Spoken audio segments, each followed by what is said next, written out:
नमस्कार दोस्तों, स्वागत है आपका हिंदी टाइम्स के एक और नए डिफेंस अपडेट में। आज की वीडियो में हम बात करेंगे इंडिया और रशिया की डिफेंस कॉरपोरेशन के नए चैप्टर की। क्या एमका के इंजन डेवलपमेंट में रशिया को शामिल किया जा सकता है? इंडिया और आर्मेनिया के बीच डिफेंस टाइज और नए मिलिट्री हार्डवेयर डील्स का क्या फ्यूचर है? क्या रशिया इंडिया में ही S-400 एयर डिफेंस सिस्टम के कुछ कंपोनेंट बनाना चाहता है? और रशिया के TOR, MTU और Viking air defence system India के लिए कितने यूजफुल हो सकते हैं? ये सब और भी बड़ी अपडेट आज की डिफेंस अपडेट में मिलेगी। अगर आपको देश की सुरक्षा और मिलिट्री अपडेट्स में इंटरेस्ट है तो वीडियो को लाइक करें, शेयर करें और हिंदी टाइम्स को सब्सक्राइब करना ना भूलें। तो चलिए बिना किसी देरी के शुरू करते हैं आज की डिफेंस अपडेट को। दोस्तों, इंडियन एयरफोर्स के फ्यूचर के लिए एमका एडवांस मीडियम कॉम्बैट एयरक्राफ्ट एक गेम चेंजर होने वाला है।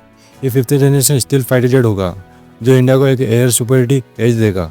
लेकिन एमका के डेवलपमेंट का सबसे बड़ा चैलेंज है इसका इंजन। पहले रिपोर्ट्स में ये बताया गया था कि फ्रांस का सेफ्रॉन या यूके का रोल्स रॉयस इंडिया के साथ मिलकर एक नया 110 किलोन्यूटन थ्रस्ट का इंजन डेवलप कर सकता है। अब नए रिपोर्ट्स के मुताबिक इंडिया ने रशिया के साथ भी इस इंजन डेवलपमेंट प्रोजेक्ट पर बात की है। रशिया ने ऑलरेडी Su-57 पैलन और Su-75 सेगमेंट जैसे 5th जनरेशन फाइटर जेट के लिए पावरफुल इंजन डेवलप किए हैं। AL-41 इंजन जो Su-35 और Su-57 में यूज़ होता है और नया इजरायली 30 इंजन भी ऑप्शन हो सकता है। रशिया का इंजन टेक्नोलॉजी ट्रांसफर और लोकल प्रोडक्शन में इंटरेस्ट हो सकता है, लेकिन दोस्तों कुछ चैलेंजेस भी है। रशिया के इंजन फ्यूल एफिशिएंसी और रिलायबिलिटी में पीछे है वेस्टर्न काउंटर पार्ट से। इंडिया पहले ही फ्रांस और यूके के साथ नेगोशिएशन कर रहा है, तो क्या रशिया एक बेटर डील दे सकता है?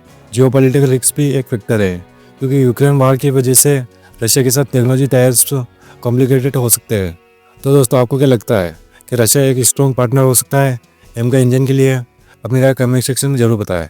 दोस्तों, इंडिया और आर्मेनिया के बीच डिफेंस टाइज दिन पर दिन स्ट्रॉन्ग होते जा रहे हैं। आर्मेनिया जो अजरबैजान और तुर्की से मिलिट्री टेंशन फेस कर रहा है, उसके लिए इंडिया एक ट्रस्टेड डिफेंस पार्टनर बन सकता है। रिपोर्ट्स के मुताबिक आर्मेनिया ने इंडिया से एक नए डिफेंस एग्रीमेंट पर डिस्कशन स्टार्ट की है। इसमें इंडियन मेड ड्रोन्स और anti tank guided missile ATGM जैसे सिस्टम शामिल हो सकते हैं। पहले भी इंडिया ने आर्मेनिया को सस्ती weapon locating radar, Pinaka MBRL और आकाश सेम डिलीवर किया था। इससे इंडिया का क्या फ़ायदा है? इंडिया का make in India defence export बढ़ेगा। आर्मेनिया एक रिलायबल बार बन सकता है जो इंडिया के इंडिजिनियस वेपन सिस्टम को ग्लोबल मार्केट में इस्टेब्लिश करेगा। अजरबैजान और तुर्की के प्रेशर के बावजूद आर्मेनिया इंडिया के साथ अपने डिफेंस टाइज और भी बढ़ाना चाहता है। तो दोस्तों, क्या आपको लगता है कि इंडिया को और भी ज़्यादा अपनी डिफेंस एक्सपोर्ट को प्रमोट करना चाहिए? कमेंट सेक्शन में अपनी राय जरूर बताएं।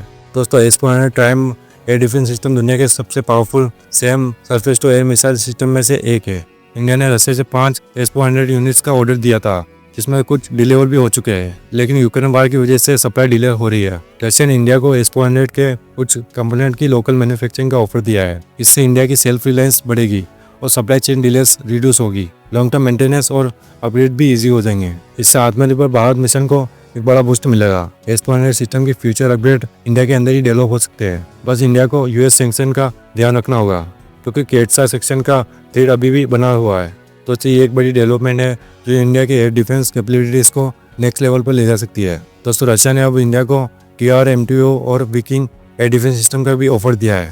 TOR MTO एक short range air defence system है जो ड्रोन्स और क्रूज मिसाइल को इंटरसेप्ट कर सकता है।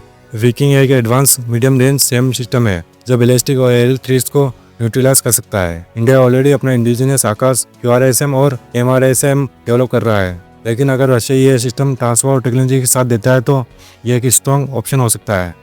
क्या इंडिया को TOR, MTO और विकिंग सिस्टम को कंसीडर करना चाहिए? अपनी राय कमेंट सेक्शन में जरूर बताएं।